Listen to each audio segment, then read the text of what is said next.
BJP के लिए नया बात नहीं है। सब कब थूक गिराएगा, कब चाटेगा सम्राट चौधरी जी, कब मुरेठा बांधेंगे, कब खुलेंगे, कब, तो इसके लिए कोई बड़ी बात नहीं है। भाजपा को धूल चटाते हुए तरारी के विधायक को एमपी बना दिया है। बीजेपी ही मारती है, बीजेपी ही मरवाती है और फिर गले भी लगाती है अपराधियों को। फर्स्ट बिहार झारखंड देख रहे हैं आप, मैं हूं आपके साथ सदन सिंह।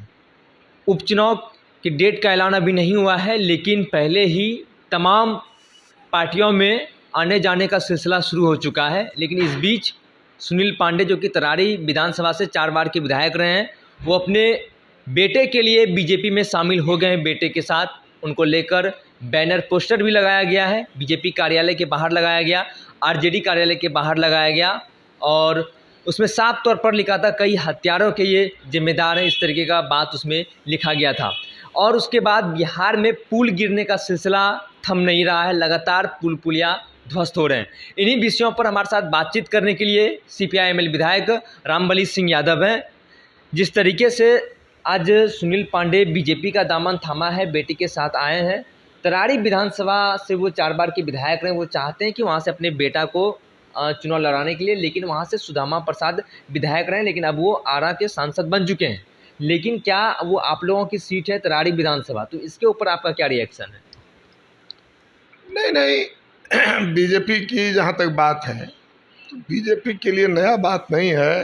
सब कब थूक गिराएगा, कब चाटेगा, कोई नया बात है। उनके बड़े नेता अभी तो उप मुख्यमंत्री हैं सम्राट चौधरी जी, कब मुरेठा बांधेंगे, कब खुलेंगे, कब, तो इसके लिए कोई बड़ी बात नहीं है और इसलिए इस पर हमारा कोई ज़्यादा प्रतिक्रिया नहीं है।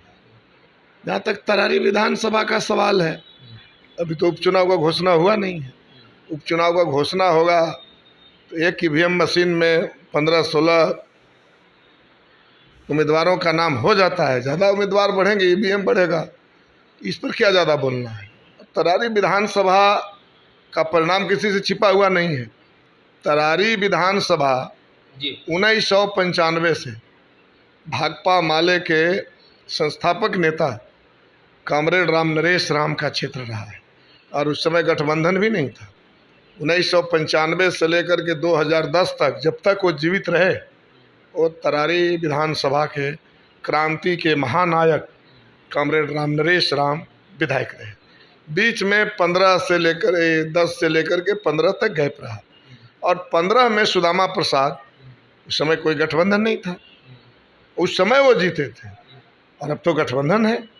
और दूसरी चीज़ है कि सुदामा प्रसाद, वो जो सीट खाली हुआ है, आम जनता का जो प्रेम में जो लगातार इजाफा हो रहा है, उसका परिणाम है ना।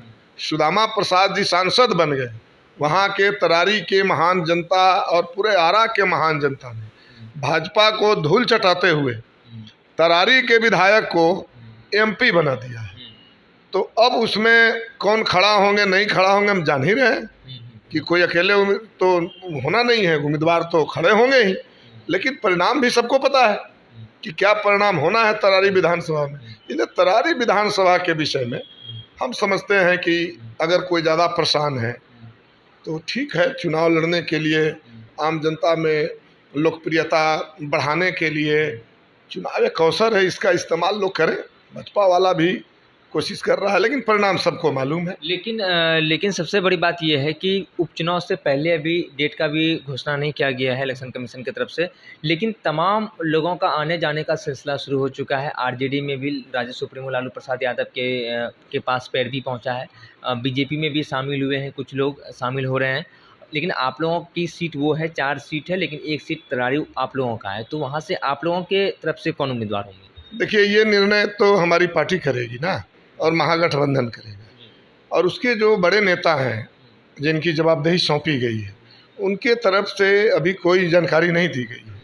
तो उम्मीदवार कौन होंगे ये तो हम नहीं बता सकते, लेकिन परिणाम क्या होगा ये मैंने बता दिया कि वो सीट भाकपा माले का है और भाकपा माले का के जो भी उम्मीदवार होंगे वो निश्चित रूप से वहाँ की महान जनता पहले से कहीं ज़्यादा वोट से वो चुनाव जिताकर भेजेगी।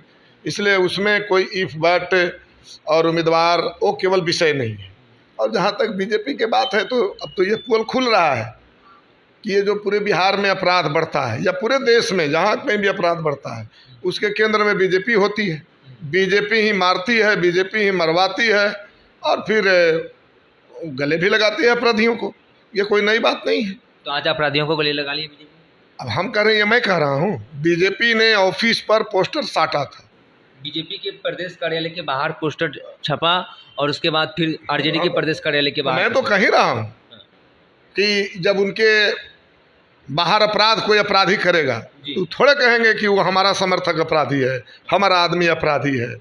जब इनडायरेक्ट जब तक काम चल रहा है तो नेपथ्य में बीजेपी रहेगा और अपराधी अपना अपराध करते रहेंगे और जब सामने से बातें आएगी पोस्टर फट जाएगा।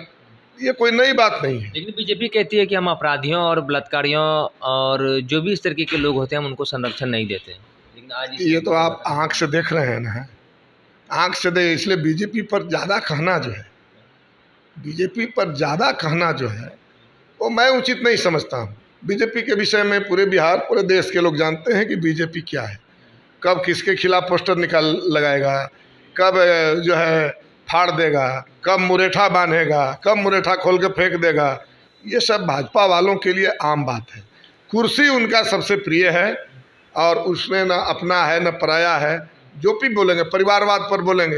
अब देखिए आप ही बोल रहे हैं, आप ही बोल रहे हैं कि तरारी विधानसभा से कोई नेता अपना बेटा को उतारना चाहते हैं, तो परिवारवाद है ना। बीजेपी बहुत परिवारवाद पर बोलती है। तो इसलिए मैं कह रहा हूँ कि तरारी विधानसभा सीट पर रिहर्सल चल रहा है एनडीए का, तो ठीक है। अगवानी घाट का पुल लगातार तीसरी बार ध्वस्त हो चुका है।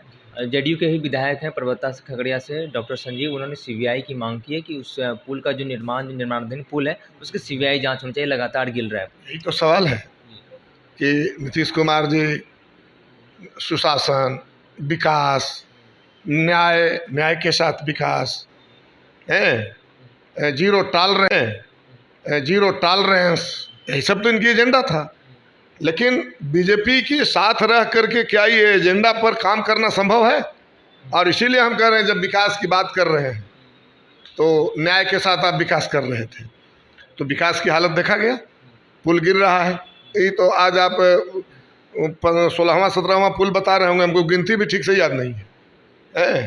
तो ये लगता है कि 13 दिन में 15 पुल तो पहले ही गिर गया था, ये 16वां 17वां पुल होगा। तो पुल गिर जा रहा है, क्या विकास आप करा रहे हैं? क्या न्याय की बात कर रहे हैं? टाडा बंदी, जो गरीब गुरबे लोग जैसे तैसे मुकदमे में फंसाए गए थे, अरवल के 14 लोगों को जेल में रखा गया है 25 बरस से, और उसमें से कई लोग लगभग 8 लोग जेल में ही मर गए। बाकी लोग जो दलित, महादलित, अति पिछड़ा, गरीब गुरबे के बीच के हैं वो सभी जेल में सड़ रहे हैं। और आनंद मोहन, अनंत सिंह कोई साक्ष्य के अभाव में छूट जा रहे हैं, कोई कानून बदल कर छूट जा रहे हैं। तो न्याय भी आप देख लिए, गरीबों के लिए क्या न्याय है, बड़े लोगों के लिए क्या न्याय है, तो न्याय भी देखा। और दूसरा न्याय आपने देखा कि एक तरफ मालोमाल है लोग, एक तरफ धन दौलत, रोज जो है ईडी सीबीआई की छापेमारी हो रही है, पैसा निकल रहा है, एक तरफ मालोमाल है, और दूसरे तरफ 2005 से आप विकास की बात कर रहे हैं।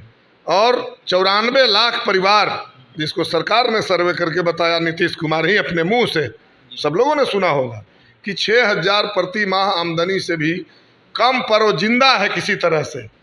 ऐसा विकास आप करा रहे हैं। 34% परिवार जलालत की ज़िंदगी जी रहा है। तो न्याय, विकास, सुशासन सब देखा जा रहा है। और इसलिए अब इसका हिसाब किताब, ये तो उपचुनाव होगा।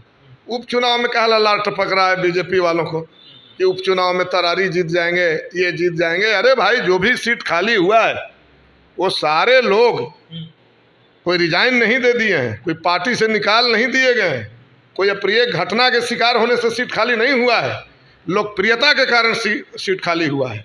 वो सारे वहाँ के विधायकों के प्रति आम जनता का अगाध प्रेम उमड़ा और उनको लोगों ने एमपी बना दिया।